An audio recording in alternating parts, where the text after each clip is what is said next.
明月光，為何又照地堂？寧願在公園躲藏，不上學堂。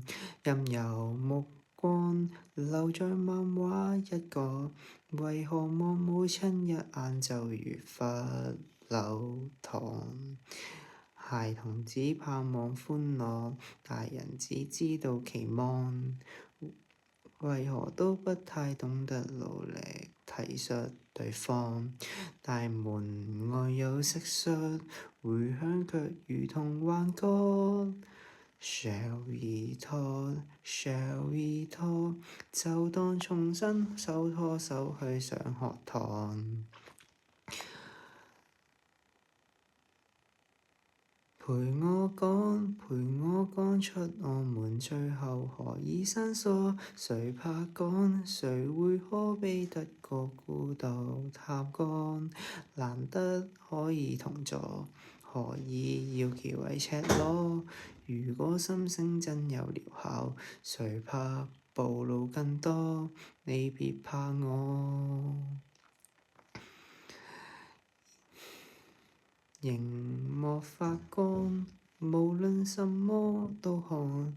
情人在分手邊緣，只敢喝湯。若沉默似金，還談什麼戀愛？寧願在發聲機器面前笑着望。情人只期望收穫，情人只聽見承諾。為何都不太懂得努力齊珍惜對方？螳螂面對蟋蟀，迴響也如同幻覺。Shall we talk? Shall we talk? 就算那關開始打針，別説謊。陪我講出我們最後何以生疏？誰怕講？誰會可悲得過孤獨探戈？難得可以同坐，何以要忌諱赤裸？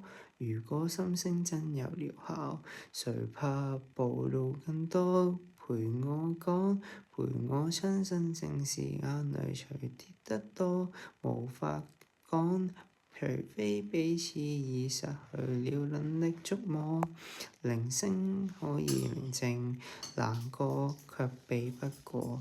如果沉默太沉重，別要輕輕帶過。